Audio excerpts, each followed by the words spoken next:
안녕하십니까. 오늘은 이 겨울방학을 수학으로 이겨낼 수 있는 비법을 알려주신다고 지금 제 옆에 네 분이 나와 계십니다. 일명 겨울방학 수학 구조대.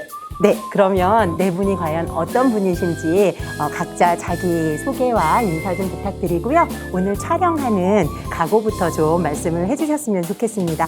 먼저 1번 자리네요, 김규용 선생님. 네. 안녕하세요. 저는 원주에 있는 대성고등학교의 수학교사 김규용입니다. 오늘 여러분들의 질문이나 고민거리를 최대한 많이 풀어줄 수 있게 노력해보겠습니다. 감사합니다. 안녕하세요. 전 춘천에 있는 춘천고등학교 교사 지은경입니다. 수학 고민이 많죠. 그런 질문을 많이 받습니다. 그런데 오늘 한번 잘 들어보시면 해법이 나올 듯 합니다. 잘 들어주세요. 네. 안녕하세요. 제가 오늘 오다가 날개를 주었습니다. 여러분의 잃어버린 수학 날개를 오늘 달아드리겠습니다. 대릉중학교 수학교사 서재신입니다. 안녕하세요. 저는 화천 산일중학교에서 근무하는 수학교사 정지인입니다. 오늘 여러분들한테 좋은 꿀팁들을 많이 방출해 드리도록 하겠습니다. 한번 출발해 볼까요? 네, 그러면 수학구조대 출발 한번 해보겠습니다. 학생분들이 많이 보고 있을 것 같아요. 근데 선생님들의 이야기를 그냥 쭉 풀어내는 것보다는 친구들의 질문을 저희가 엄청나게 많이 받았거든요. 그래서 그 질문들 중에서 선별해서 이건 꼭 알려주었으면 좋겠다는 질문들을 좀 모아 보았어요. 아마 나도 그렇게 생각했는데 하는 친구들이 있을 것 같고요. 이야기 선생님들이 들려주는 걸 잘 들어보시면 이번 겨울방학은 잘 보낼 수 있지 않을까 그런 생각이 드네요. 학생 질문을 제가 빙의가 되어서 읽으려고 그러는데 괜찮겠습니까? 네네. 저는 제가 어느 수준인지 죄송합니다. 저는 제가 어느 수준인지도 모르겠어요. 공부를 해보고는 싶은데 제가 뭘 알고 아는지 모르는지 어디서 시작해야 할지도 모르겠어요. 저 그냥 공부 포기해야 되나요? 이런 질문을 한 친구가 해주었어요. 김경 선생님, 네. 거의 1번 자리인 거 알고 계시죠? 이거 1번인가요? 네, 김경 선생님이 이 친구에게 좀 답을 해주시면 어떨까 싶어요. 본인이 지금 어느 수준인지 모르신다면요. 한번 마인드맵을 한번 그려보시는 걸 추천드리고 싶습니다. 마인드맵이나 아니면 브레인스토밍처럼 이렇게 종이에 알고 있는 수학 단어나 개념들을 한번 써보세요. 그런 것들을 써보시다 보면은 본인이 배운 것들 중에서 놓치는 부분이 많이 있을 겁니다. 아무래도 그 부분을 본인이 잘 모르고 있는 거겠죠? 그러면 거기에 해당하는 단어를 좀 공부해 보시면요. 본인이 여기를 많이 놓치고 있구나, 여기를 좀 해야겠구나 라는 생각을 좀 할 수 있을 것 같고요. 그 다음에 내가 수학을 정말 잘하는 건지 못하는 건지가 좀 궁금하시다면 그 부분에 대한 또는 본인이 학습한 부분에 대한 문제들을 풀어보시는데 교과서나 문제집 보시면 난이도가 상중하가 있을 거예요. 그래서 풀어보시고 채점해 보시면은 틀린 부분이 많이 나오겠죠. 네, 그러면 그 부분에 해당하는 수준이 내가 이 정도 개념에서 좀 뭐가 좀 부족하구나 라는 걸 통해서 기본 개념을 좀 익혀야 될지 활용하는 것들을 좀 익혀야겠지를 알 수 있을 것 같습니다. 그런 식으로 좀 천천히 개념과 원리 또는 활용법을 좀 공부하신다면요 포기를 안 하셔도 될 것 같습니다. 네. 선생님 일타 강사 같으세요. 네, 감사합니다. 와, 저기 일단 선생님이 김규현 선생님이 말씀해 주신 것 중에서 브레인스토밍이라든가 그다음에 마인드맵 얘기가 나왔는데 요새 친구들은 그런 걸 다 알고 있을까요? 혹시 뭐 더 부연 설명해 주실 거 있나요? 마인드맵, 브레인스토밍? 그런 건 없는데 제일 안타까운 학생이 네네. 집합하면은 네. 집합 뜻 줄을 그면서 외워요. 정말 안타까워요. 수학은 용어는 이런 거다는 것만 알면 되지 그거를 뭐 사회 과목 암기하듯이 그렇게 할 필요는 없거든요. 기본적인 거 꼭 외워야 할 용어 그 단어의 뜻만 흐름만 알고 있으면 될 것 같습니다. 네, 와, 예. 지금 뜨끔한 친구들이 좀 있을 것 같습니다. 아까 김규영 선생님이 이 개념을 아는지, 이 개념을 모르는지, 또 여러 가지 개념에 대해서 문제를 풀어보고 그 문제를 풀 수 있으면 개념을 좀 아는 게 아닐까, 이렇게 생각을 했는데, 아마 친구들은 그럼 내가 2학년인데 난 무슨 개념을 알아야 돼요? 이거부터 막막한 친구들이 있을 것 같아요. 그래서 지금 제 왼쪽에는 중학교 선생님 두 분이 계시고요. 제 오른쪽에는 고등학교 선생님 두 분이 계시니까 참 예비 중1 여러분 지금 중요한 꿀팁이 나가거든요. 그러니까 놓치지 말고 꼭 들으세요. 그래서 중학교에서 꼭 알아야 되는 개념들을 먼저 서진 선생님이 한번 1, 2, 3학년 이렇게 짚어주실 수 있으실까요? 네, 중학교 1학년 예비 중학생 입학을 축하드리고요. 초등학교 때 배웠던 내용을 잘 생각해 보시면 약수와 배수 기억나시나요?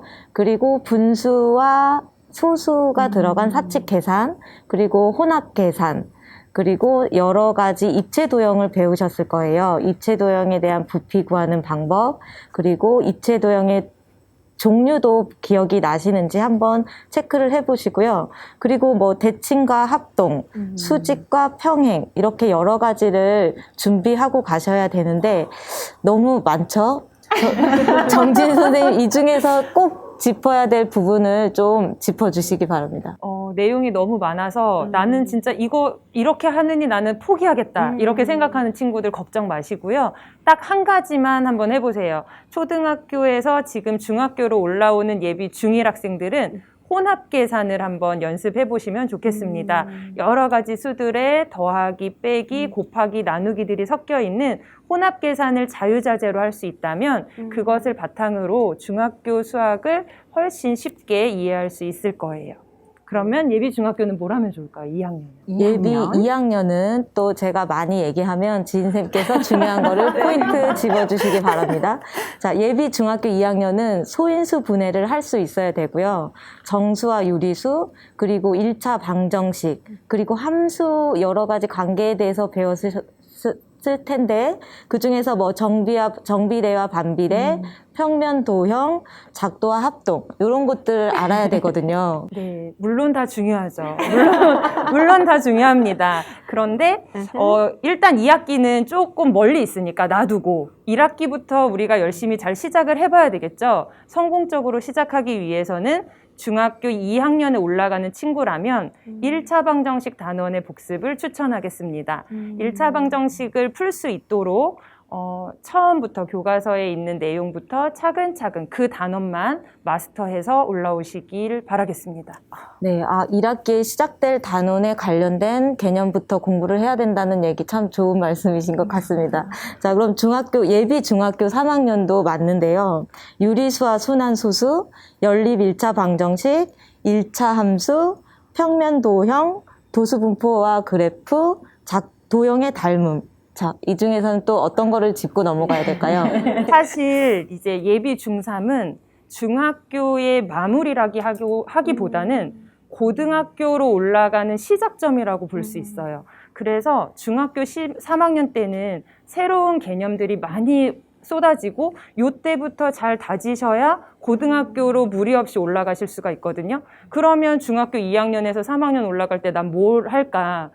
여러분들한테 가장 수학에서 뭐가 힘드세요? 물어보면 한 90% 정도의 학생들은 함수요 이래요. 근데 함수가 사실 아주 간단한 개념에서부터 시작을 해서 올라오거든요. 그래서 여러분들이 지금 공부를 시작하시겠다 그렇다면 저는 1차 함수를 다시 한번 복습하시기를 추천드리겠습니다. 두 분의 케미가 아주 들으시는 분들이 너무 행복하셨을 것 같은데요. 제가 한 번 더 찝어드릴게요. 예비 중1, 어떤 단원을 열심히 공부하셔야 되고 중학교에 들어간다고 했죠? 네. 혼합 계산이고요. 예비 중2는 1차 방정식의 풀이 다 1차네요. 예비 중3은 1차 함수는 놓치지 말고 복습을 하고 그다음에 다음 학년으로 올라가는 것이 좋다는 그런 전문가 선생님, 구조대 선생님들의 좋은 말씀이셨습니다. 자, 중학교는 이런데요. 고등학교는 이제 개념이 훨씬 더 많아지잖아요, 선생님들. 그럼 예비 고1, 2, 3학년 학생들은 어떤 거를 꼭 알고 넘어가야 되는지 지은경 선생님 좀 부탁드릴게요. 김비영 선생님 잘해보세요. 네, 알겠습니다. 네. 중학교에서 올라오면은 1차 방정식과 1차 함수가 중요했잖아요. 마찬가지로 예비 고1 학생한테는 2차 방정식, 2차 함수, 그리고 인수분해 수학의 꽃이죠. 꼭 아셔야 됩니다. 한번 체크해 보세요. 더 있을까요, 선생님? 너무 많은데 이게 제일 중요한 것 같아요. 네. 그러면 예비 고1은 되었나요? 예비 고2 학생들한테 말씀드리겠습니다. 예비 고이는 이제 내가 수학을 진짜 해봐야지 하고 이제 인문 과정, 자연 과정은 없어졌는데 이제 사회 탐구를 선택하는 학생은 인문 과정, 과학 탐구를 선택하는 학생은 자연 과정이라고 볼 수 있는데요. 이 학생들은 모두 방정식과 부등식, 그 다음에 도형의 방정식, 그 다음에 함수는 꼭 체크를 하고 가셔야 됩니다. 선생님, 저는 어디서부터 해야 되나요? 그러면 전 요 세 단어는 꼭 하고 와야지만 2학년 때 무리 없이 수학을 할 수 있다고 생각합니다. 더 추가할 게 있을까요? 너무 완벽하셔가지고. 감사합니다. 그러면 예비 고3은 제가 할까요? 선생님이 하시는 게 더 나을 것 같은데. 제가 한번 해볼까요? 네네. 네. 아마 지금 이제 예비 고3부터는 고교 선택 과정으로 인해서 과목이 선택으로 바뀌었을 거예요. 그래서 학통, 미적분, 기하 세 과목을 선택해서 듣는데 먼저 학통을 선택하시는 학생들 같은 경우는 수학 하에 있는 경우의 수 부분을 꼭 이해하고 올라오셔야 됩니다. 그 부분이 잘 안 돼 있으면요, 학통은 시작부터 좀 막히기 때문에 많이 힘들어 하시거나 저희가 지금 이렇게 좀 말하고 있는 포기하는 학생들이 좀 많이 생길 수 있을 것 같아요. 그래서 그 부분을 좀 하기 위해서 경우의 수를 좀 하고 오셔야 되고요. 두 번째로 미적분을 선택하는 학생 같은 경우는 수원 부분에 있는 수열 파트를 좀 하셔야지 초반에 있는 부분을 할 수 있고요. 두 번째, 수학 하에 있는 미적분, 그러니까 미분법과 적분법, 이거는 어쩔 수 없는 것 같아요. 양이 상당히 많지만 이게 안 돼 있으면 과목 자체가 이해가 안 됩니다. 그래서 이거는 꼭 하셔야 될 것 같습니다. 그다음에 세 번째로 기하를 선택하시는 분 같은 경우는 수학 상에 있는 평면좌표 부분을 좀 하셔야 될 것 같아요.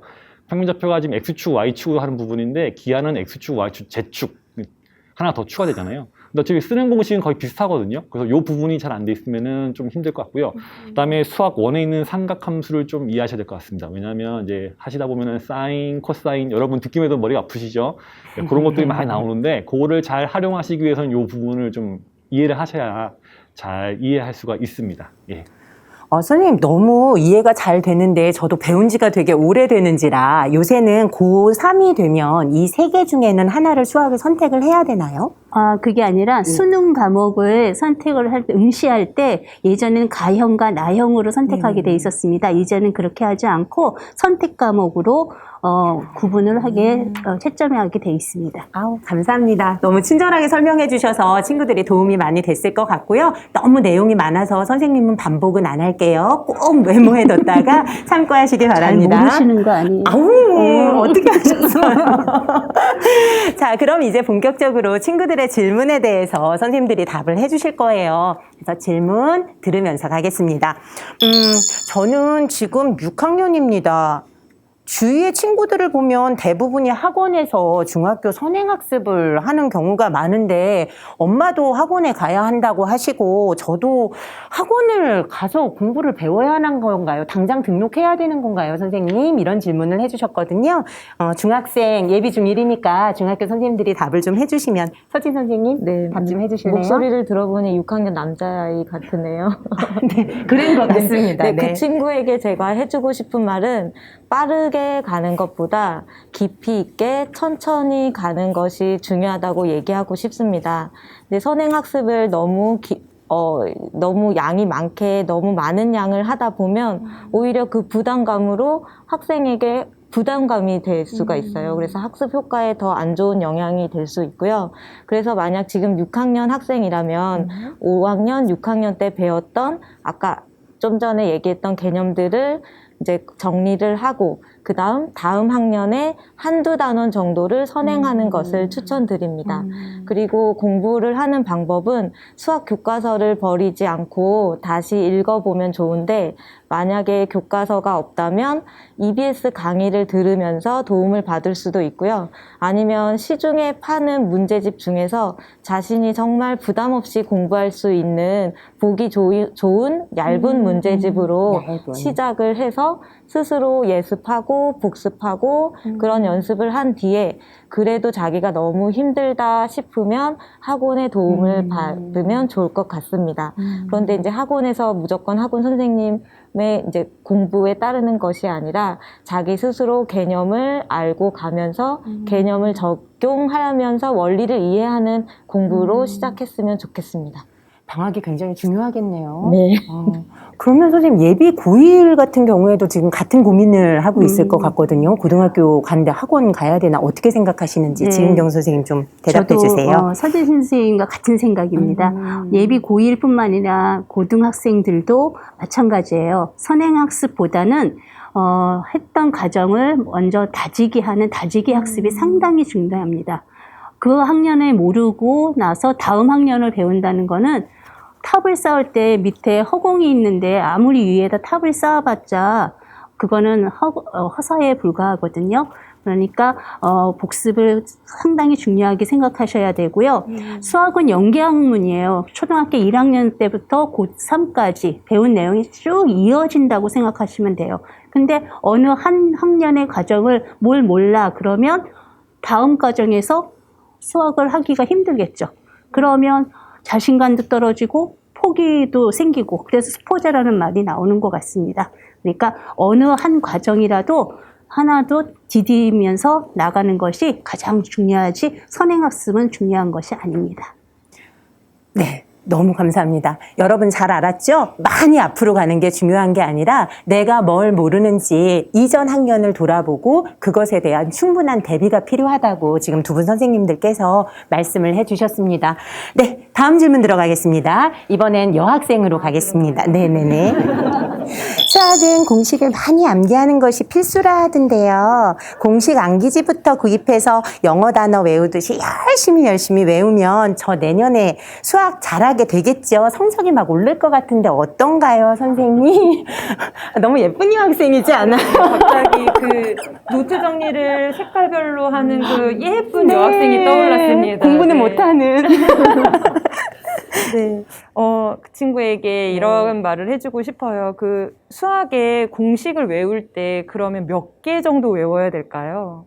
외우기 시작하려고 그러면 정말 한도 끝도 없고 또 유형별로 마스터한다고 그랬을 때 문제의 유형은 정말 너무나도 많습니다. 그러면 그 가지들에 달려있는 열매를 다 따기 시작하려고 그러면 따다가 지쳐버리겠죠. 그럼 그 나무의 가장 뿌리에 있는 것이 무엇인지를 안다면 그 나무를 너무 쉽게 얻어낼 수 있을 것 같습니다. 여러분들이 공식을 외운다고 했을 때 많은 친구들이 떠올리는 공식이 아마 2차 방정식에 나오는 근해 공식일 거예요. 이 근해 공식은 수포자 친구들이라 하더라도 또 지금 학교를 졸업하고 사회생활을 하시는 분들도 근해 공식은 기억을 하고 계시거든요. 근데 그 근해 공식도 2차 방정식을 푸는 하나의 방법인 거지 또 그걸 가지고 여러 가지 유형을 풀 수 있기 때문에 근해 공식이라는 말을 쓰지 그걸 가지고 모든 문제를 푼다 그러면 유형에 맞지 않을 수도 있거든요. 근해 공식이 아닌 다른 방식, 뭐 인수분해를 이용한 방식으로 2차 방정식을 풀 때 더 쉽게 접근을 할 수도 있어요. 그래서 여러분들이 공식을 그냥 외우는 것이 아니라 공식에 담겨있는 뜻을 알아내셨으면 좋겠습니다. 왜 근해 공식이 나왔을까?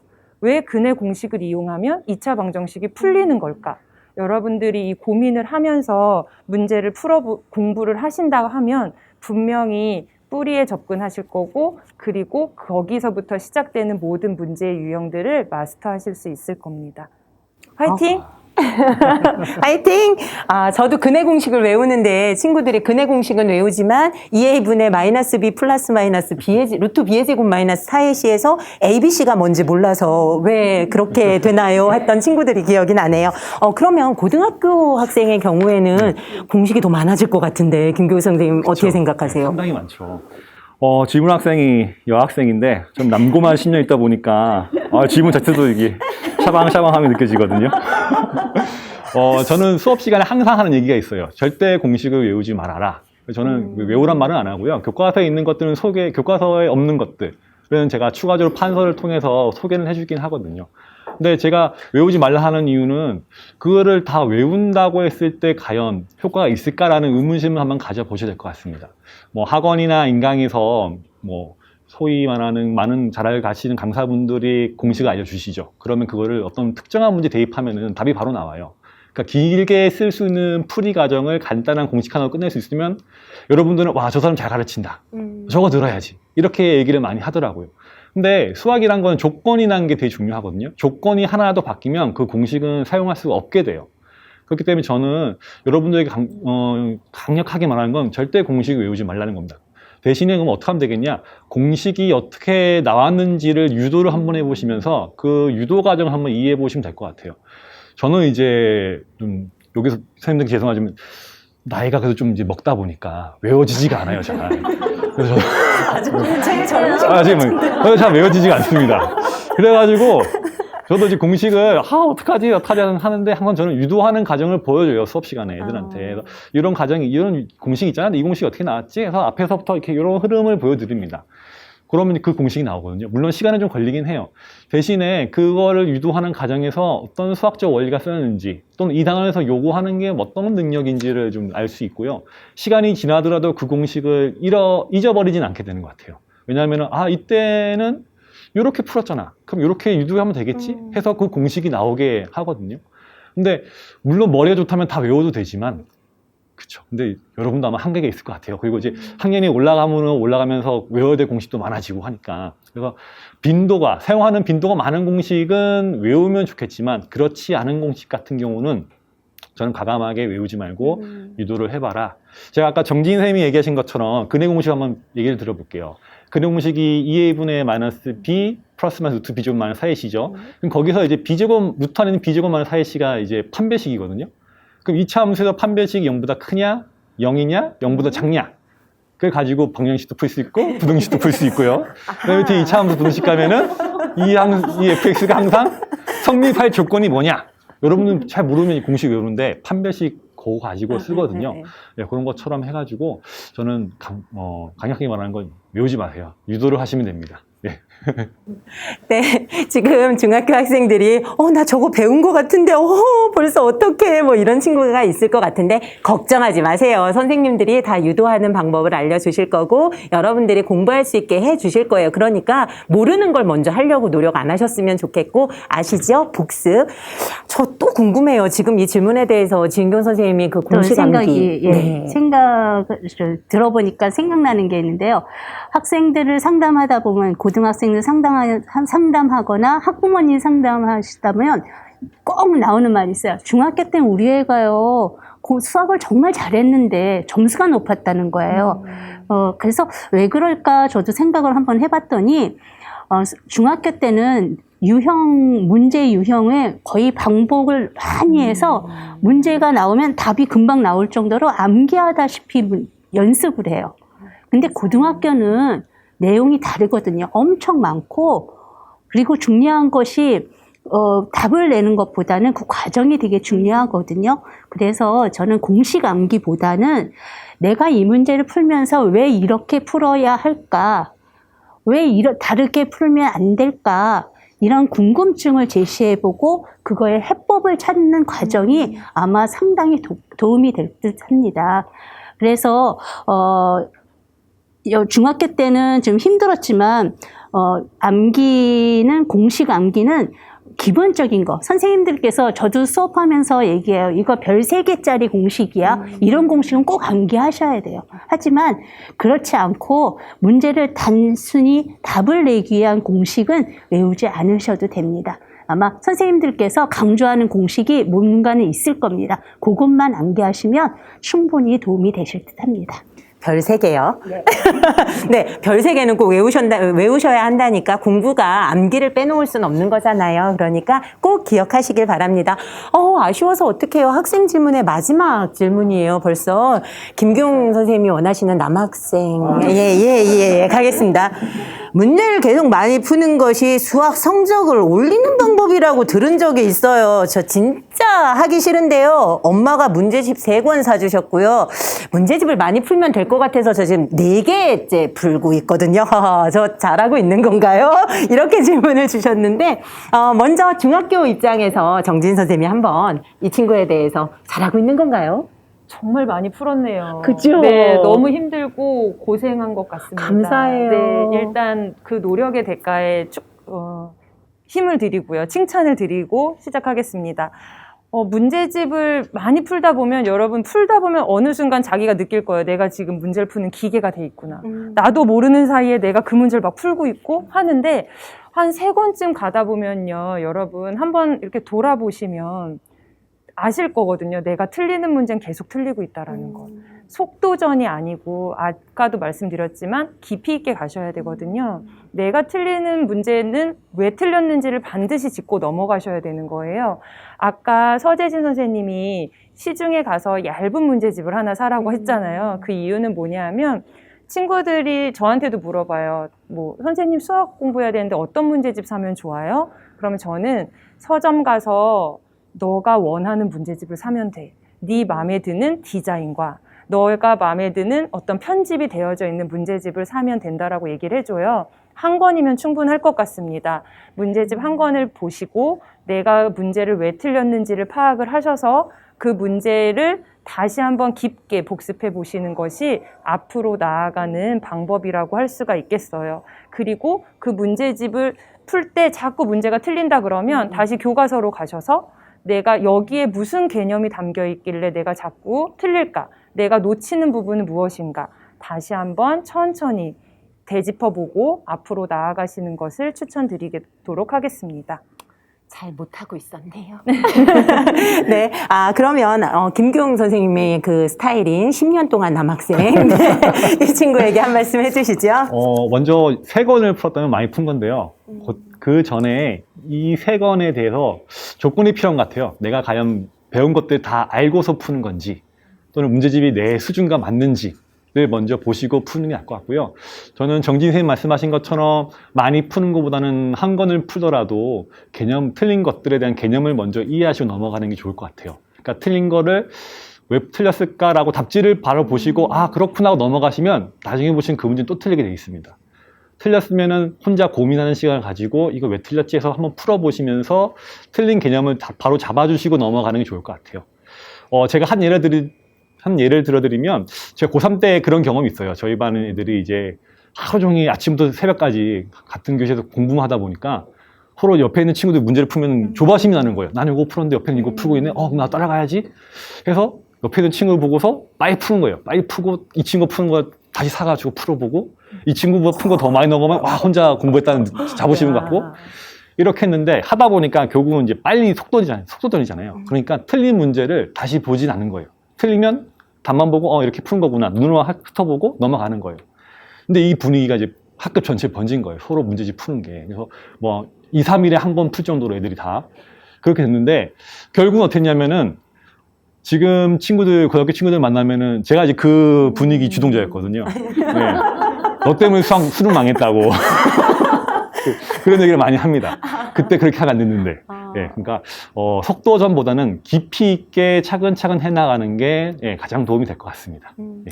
저도 지금 이 시점에서 저희 아들 디스를 여기서 하면 안 되지만 얘기를 좀 하면 고2 때 저희 아들이 새벽부터 5시부터 나가서 수학 공부를 했어요. 그래서 시험 보기 전에 한 3, 4일을 계속 수학 공부를 하더라고요. 그래서 한 번은 사진을 찍어 보냈는데 풀고 버리고 하면 시험지가 이만큼이 된 거예요. 그래서 나 정말 열심히 공부를 했구나. 근데 시험 성적이 다른 때보다 더 안 나온 거예요. 그래서 도대체 뭐가 원인이었을까 이러고 학교한 선생님이랑 상담을 했는데 결국은 아는 문제는 계속 빨리 풀어냈고 모르는 문제는 계속 버린 채 그 수많은 양을 쌓아뒀더라고요. 그러니까 아까 얘기하신 스피드가 중요한 게 아니다. 개념을 잡아라. 깊이 있게 가라. 이 얘기는 여러분들이 놓치시면 안 될 부분이라고 생각이 드네요.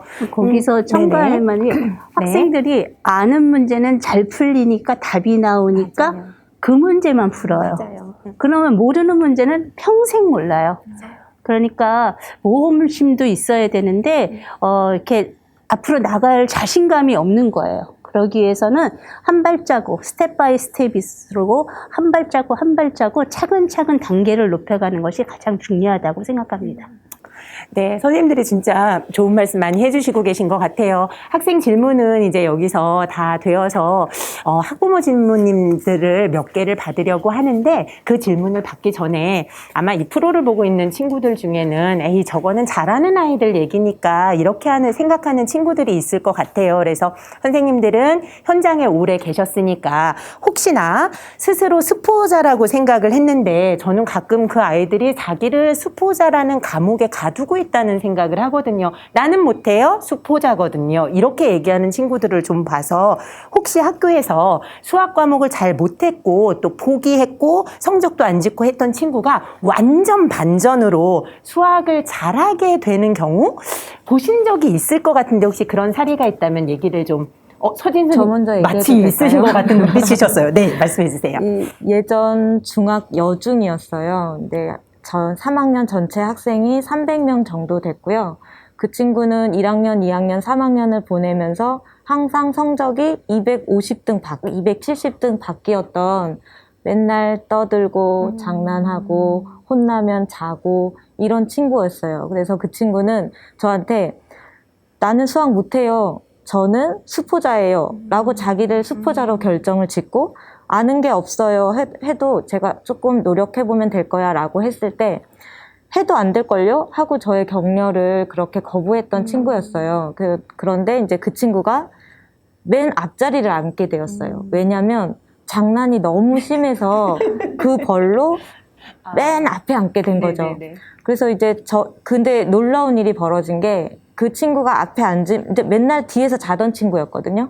근데 앞에 앉다 보니까 선생님 말소리가 귀에 들리고 선생님과 눈도 마주치게 되고 이 수업을 듣다 보니 어떤 건 너무 쉬운 거예요. 자기가 의도치도 않게 자기는 아무것도 모르는데 어떤 거는 너무 쉽게 들리고 한 문제 한 문제 풀리다 보니까 학생이 자신감을 얻게 된 거죠. 그래서 자신감을 얻게 된 이후로 친구가 엄청 노력을 했어요. 노력을 엄청 많이 해서 그 친구는 3학년 말에 됐을 때는 이 수학에 대한 자신감이 과학 과목까지 전이가 돼서 그 외 시험 끝나면 한 친구한테 막 몰려들어서 몇 번이야 막 몰려드는 친구가 있잖아요. 그 친구가 정말 수학, 과학 하면 그 친구한테 모두 몰려들어서 그 친구가 다른 친구에게 도움을 주는 친구가 되었어요. 그래서 저는 여러분께 말하고 싶은 거는 내가 수포자다라는 고정관념, 결정짓지 말고 그런 고정관념을 버렸으면 좋겠고 개념 하나하나부터 시작을 해서 자신감을 얻었으면 좋겠고요. 그리고 잘할 수 있는 사람이 될 수 있다는 거를 꼭 믿으시길 바랍니다. 앞자리가 아주 중요해요. 침도 많이. 그렇죠. 로얄 젤리. 예, 다음에 정진 선생님 혹시 비슷한 사례 있으시면요. 네, 저희 학교에도 비슷한 친구가 있었는데요. 중학교 1학년 때까지는 운동을 하고 학교에서 뭐 체육 대회 같은데, 육상 대회 같은데 출전하느라 운동을 너무 좋아하는 여학생이었어요. 근데 그 학생을 이제 제가 2학년 때 전입을 간 학교에서 처음 3월 달에 수업을 하게 된 거죠. 했는데 아이가 항상 들어가면 하는 소리가 딱 시작해서 수업을 하려고 그러면 선생님 오늘 놀아요. 뭐 선생님 오늘 뭐 하면 안 돼요? 잠깐 쉬었다 하면 안 돼요? 이렇게 꼭 시작을 하는 아이였어요. 그래서 이제 뭐 제가 아이들을 웃길 수 있는 능력은 없고 그래서 선생님은 수업밖에 못한다. 그래서 열심히 수업을 하면서 친구들을 딴짓 못하게 하고 잠자지 못하게 하고 졸면 계속 못하게 하고 아무튼 저만 볼 수 있게 계속 아이들을 그렇게 체근을 했거든요. 그랬더니 이 아이가 하는 소리가 선생님이 그렇게 해서 수업 시간에 딴짓을 할 수 없었대요. 그러니까 수업을 듣게 되고 수업을 듣다 보니까 이해가 되고 그러다 보니까 쉬운 문제를 풀 수 있게 되고 그걸 푼 자기가 너무 신기했고 이렇게 하면서 아이가 점점 재미를 붙이게 된 거예요. 그러다가 옆에 친구가 못 풀고 있어서 가르쳐 준 거죠. 가르쳐 줬는데 친구가 풀게 된 거예요. 그러니까 자기가 또 놀라면서 내가 이렇게 할 수 있네? 이러면서 더 좋은 텐션이 올라가면서 친구가 수업에 정말 적극적으로 참여하게 됐고 결국에는 3학년을 졸업할 때 이 친구는 성취도가 A가 나왔거든요.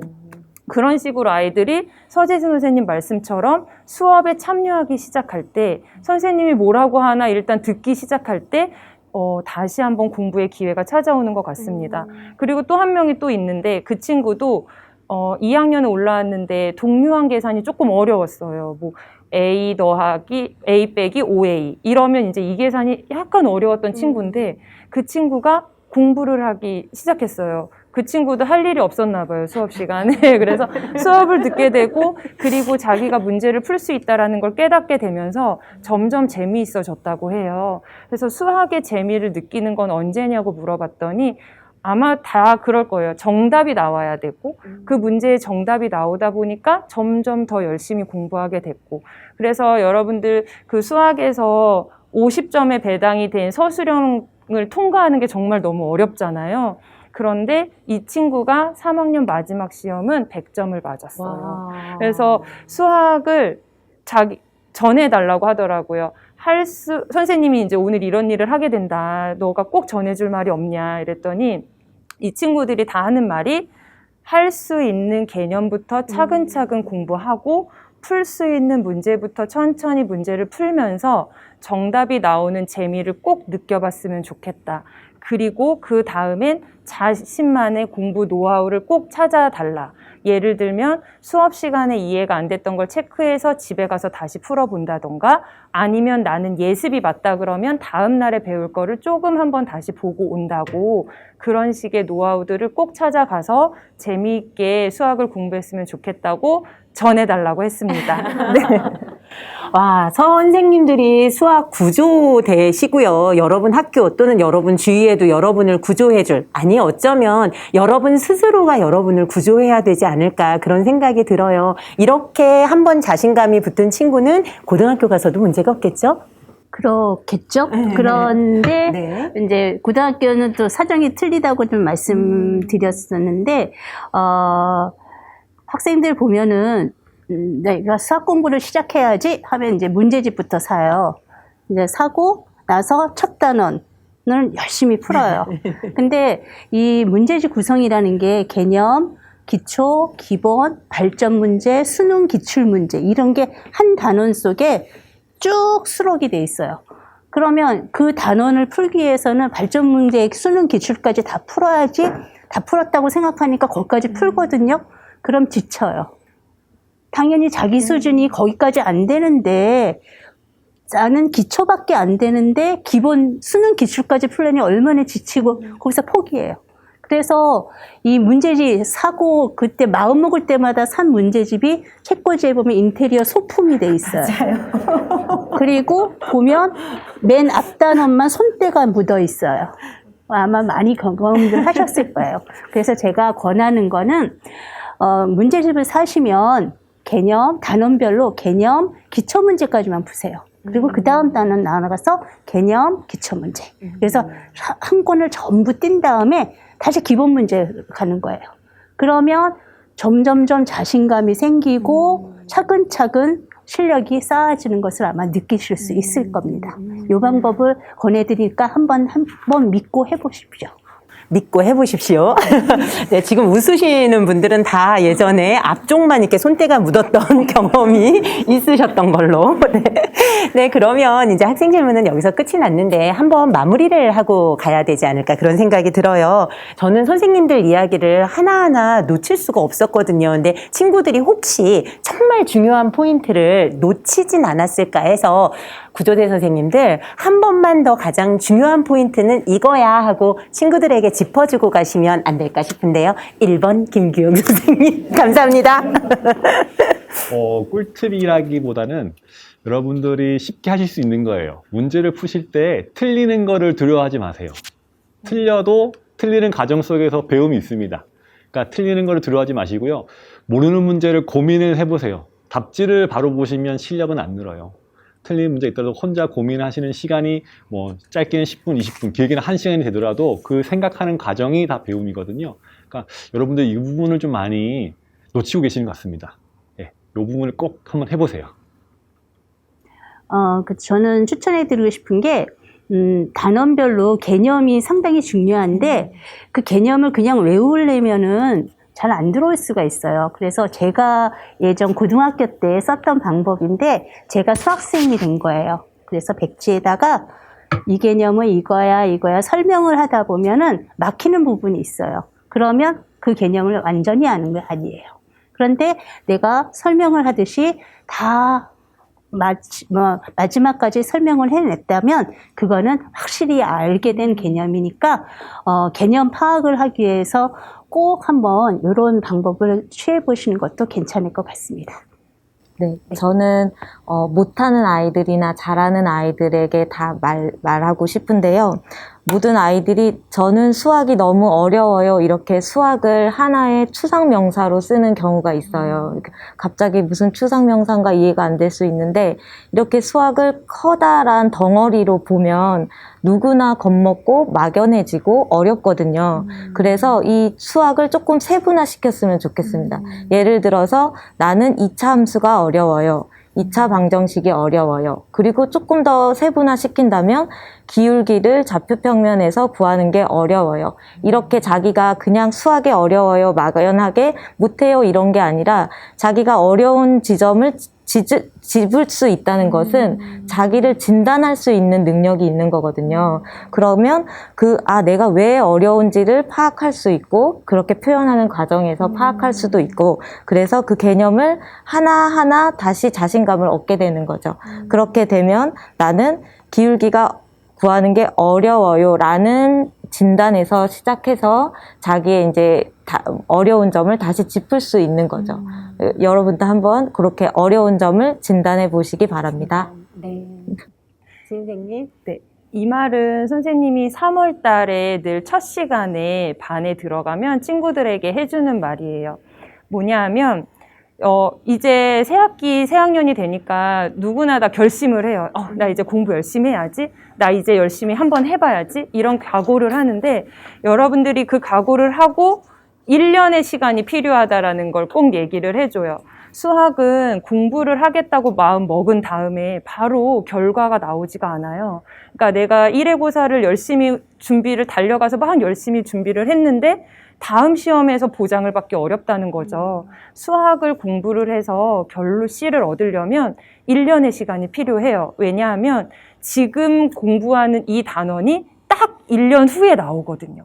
그래서 여러분들이 1년 동안 정말 최선을 다해서 선생님과 교실에서 만나는 선생님 그리고 친구들과 힘을 합해서 그 마음을 놓치지 않고 열심히 나갔으면 좋겠습니다. 그러면 1년 후에 여러분들을 반드시 웃을 수 있을 거고 아까 선생님이 말해줬던 두 친구들도 보면 2년의 시간이 걸린 거거든요. 그러니까 포기하지 마시고 지금 가지고 있는 그 마음가짐을 믿으시고 여러분을 믿으시고 끝까지 계속 앞으로 나아가셨으면 좋겠습니다. 네, 금과 옥조와 같은 말씀들을 정말 감동입니다.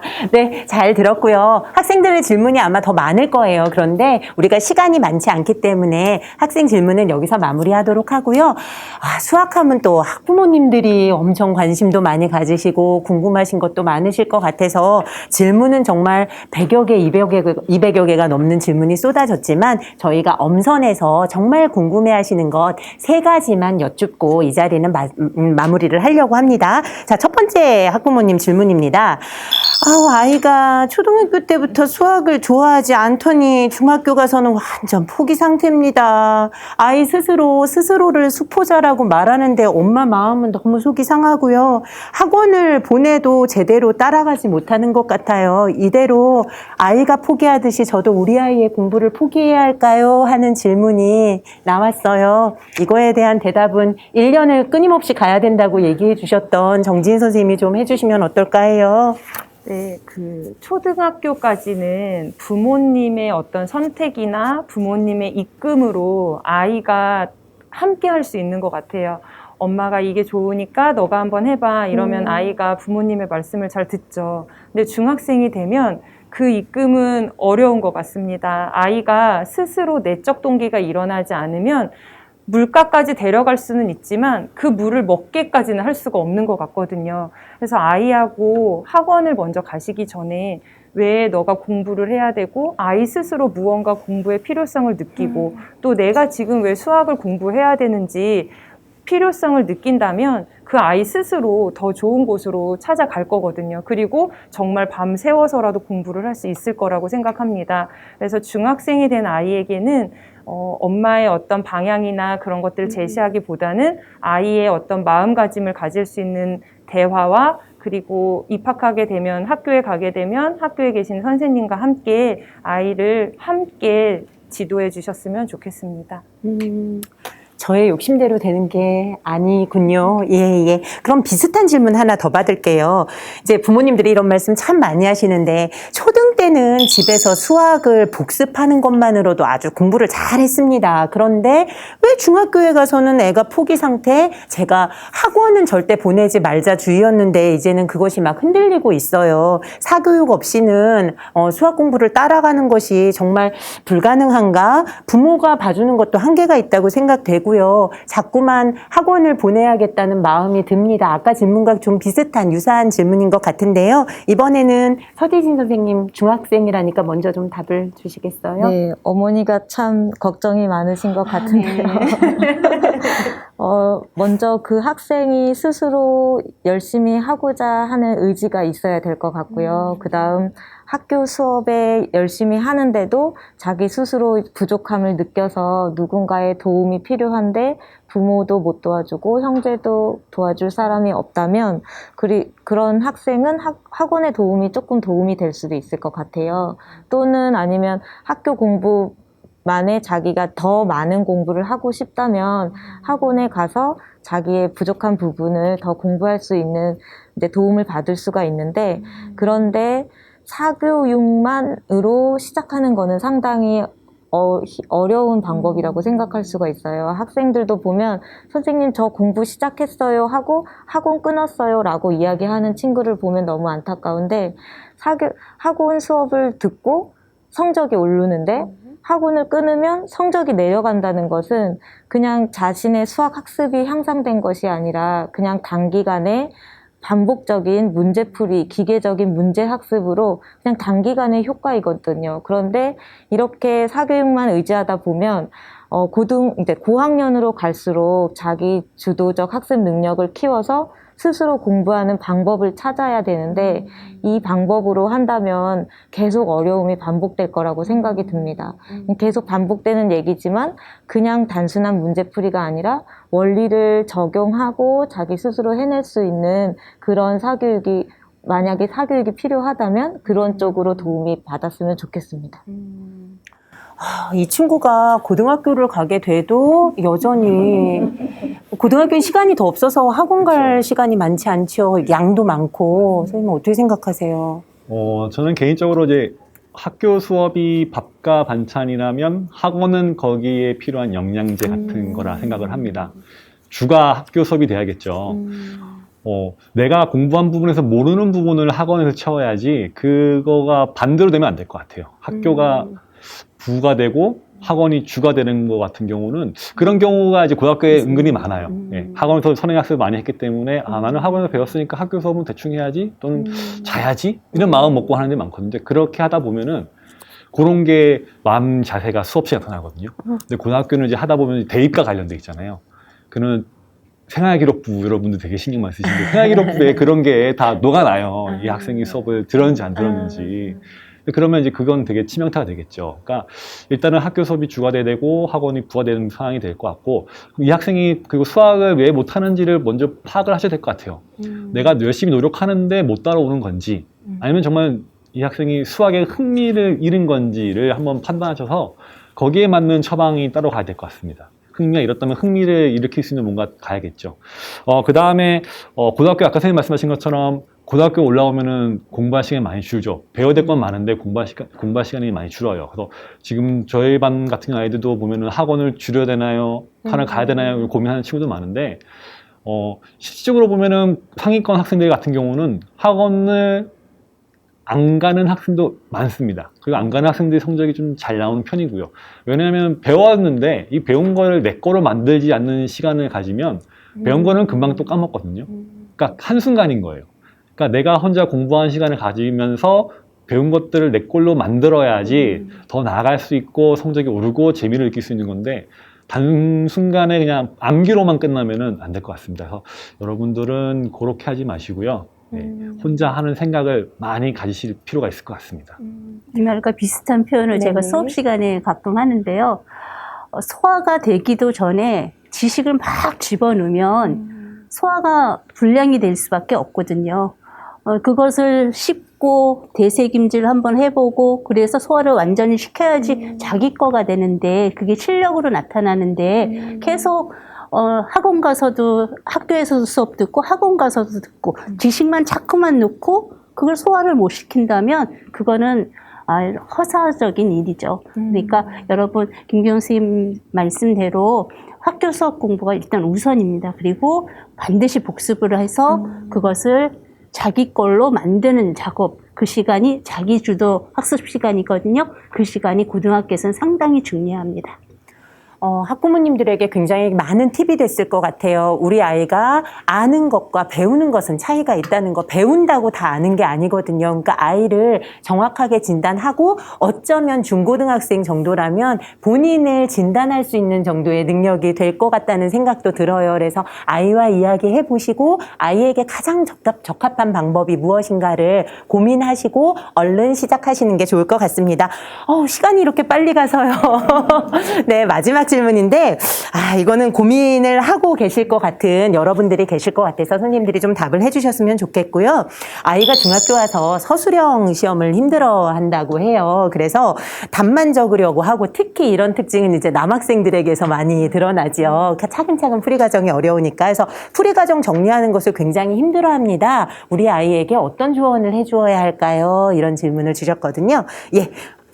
네, 제가 말씀드리겠습니다. 이 서술형 시험이 상당히 안타까운 게 공부를 잘하는 친구들도 이 풀이과정을 써야 한다는 부담감과 긴장감이 상당해요. 그래서 답안지가 땀으로 이렇게 다 젖어서 너무 안타까운 친구가 있고요. 최근 저희 학교 2학년 남자 학생인데요. 운동부인데 공부를 시작한 친구가 있었어요. 그래서 자신 있게 선생님 저 57점 넘었어요 라고 자기 매긴 거를 얘기해 주는 거예요. 그래서 잘했어 하고 서술형 채점을 봤더니 그 친구가 풀이과정을 하나도 안 쓰고 답만 쓴 거예요. 그러니까 그 친구는 지금 2학년이 2학년을 다 보내기까지도 풀이과정을 써야 하는 이유조차도 모르고 답이 중요하죠 선생님 그냥 그렇게 얘기를 해서 너무 안타까웠는데요. 제가 이제 친구들한테 얘기해주고 싶은 얘기는 수학은 개념과 사고 간의 연결 과목이라고 하거든요. 그래서 이제 문제를 해결하는 자신의 사고 과정을 이렇게 찬찬히 들여다보고 그것을 한 발짝 한 발짝 나아가듯이 적어가는 게 중요하다고 생각이 들어요. 그 답이 무조건 중요하고 답을 향해서 막 뛰어가는 것이 아니라 그 개념에서 어떻게 해서 다음 사고로 연결되고 어떻게 또 연결되는지를 적어가는 연습을 해보면 좋을 것 같고요. 그렇게 차근차근 적는 것과 생각하는 것을 연습하면 실수도 줄일 수 있고 풀이과정 쓰는 연습도 될 것 같습니다. 연습이 필요하겠네요. 네. 이제 중학생은 좀 그렇다 하더라도 고등학생 경우에는 또 풀이 과정이 엄청 길지 않나요? 근데 네. 학생들은 이제 공책 노트 사는 거를 상당히 아까워하는 것 같아요. 그래서 되게 아까워요. 네, 책의 교과서의 여유 부분이 많으니까 거기다 막 풀어요. 낙서하듯이. 근데 자기가 답이 안 나왔어 그러면은 어디서 썼는지 모르고 찾다 보면은 그 문제는 다 틀린 거고 망한 거예요. 맞아요. 풀지도 못한 거고. 그래서 저는 권하는 게 우리 예전에도 보면은 수학 노트 한 면을 보면은 반으로 나눠서 풀거든요. 수학 문제는 세로로 단계별로 차근차근 그게 한 면이 다 되더라도 그렇게 푸는 거지 가로로 푸는 게 아니거든요. 그래서 수학형 노트가 있어요. 풀이 노트가 따로 시중에 나와 있더라고요. 그것도 보면 반을 갈라놨어요. 그거는 세로로 차근차근 풀어나가라는 뜻이거든요. 그래서 저희 학교 학생들한테도 그걸 보급할 예정입니다. 그래서 그 습관이 상당히 중요하기 맞아요. 때문에 맞아요. 그런 연습을 해보는 것이 몸에 배면 자연스럽게 서술형 평가도 잘 써낼 수가 있고 그렇다고 생각을 하고 있군요. 근데 한 학생이 의과대학을 가는 학생이 있어요. 여학생이었는데 그 학생은 제가 놀랄 정도로 풀이를 과정을 적어요. 모든 문제를 쉬운 문제든 어려운 문제든 모두 정돈이 되게 풀어서 선생님 이 부분에 오류가 생긴 것 같은데 왜 오류가 생겼나요? 이렇게 질문하면 저도 바로 답을 해줄 수가 있는데 대부분의 학생들은 선생님 이 문제 풀어주세요. 그러면 시간이 걸려요.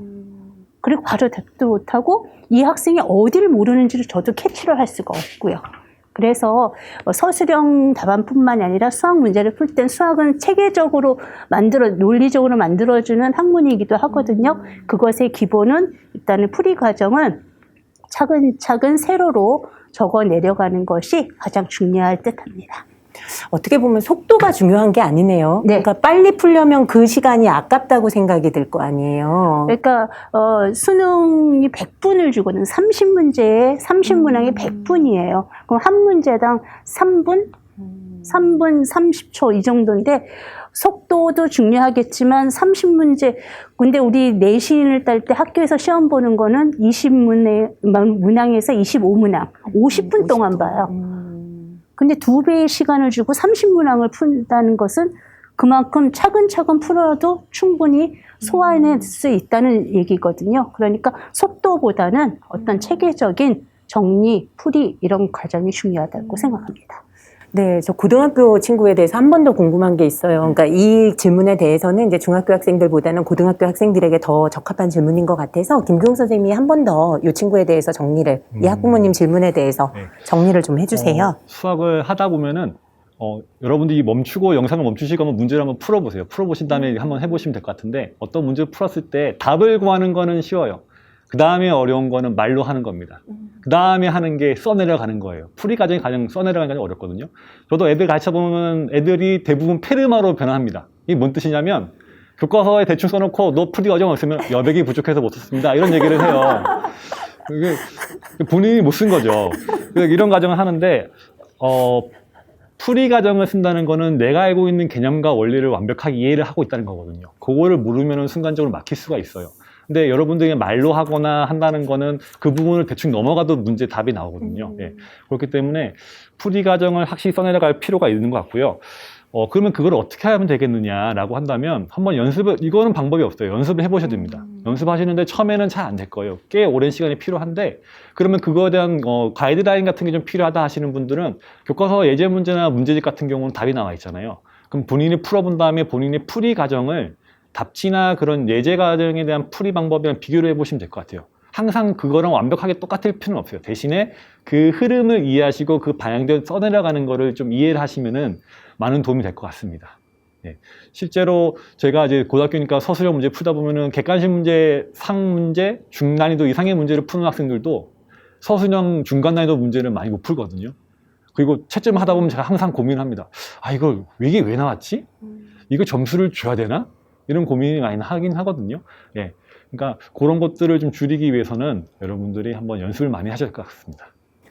네, 감사합니다. 오늘 아주 실질적이고 구체적이고 또 뭐를 몰랐는지 모르는 친구들에게 굉장히 좋은 시간이 됐을 것 같다는 생각이 들고요. 어쩌면 이 방송을 보고 있는 친구들 중에서 나 지금부터 해봐야 되겠다 이런 생각이 든 공부를 해봐야지 이런 생각이 든 친구 분명히 있을 거라고 생각합니다. 해보세요. 여러분들이 직접 시도하시는 게 가장 좋고요. 그럼 오늘은 너무너무 아쉽지만 여러분들의 열화와 같은 또 성원이 있으면 저희가 2차 방송이 나올 수도 있겠지만 일단 이번 시간은 여기서 마치는 걸로 할 거고요. 마지막으로 오늘 촬영하면서 느끼신 소감이랄까 간단히 좀 듣고 넘어가고 싶어요. 저는 저부터 시작할게요. 간단히 수학 구조대 짱! 이렇게 정해봤습니다. 오늘 너무 많은 도움이 됐고요. 저만 하는 거 아닙니다. 이번에는 정지인 선생님부터 마지막 소감 얘기해 주세요. 네, 숫자를 셀 수 있고 또 중학교 또 현재 학년을 다니고 있다면 학교를 다니고 있는 누구나 그 나이에 맞다면 여러분은 이미 수학을 할 수 있는 기초가 다져져 있는 겁니다. 포기하지 마시고 지금부터 꼭 시작해 보세요. 화이팅! 5글자로 얘기 안 해도 되는 거죠? 네. 저는 친구들 할 수 있다라는 생각을 하시고요. 혼자 하면 외롭고 힘들거든요.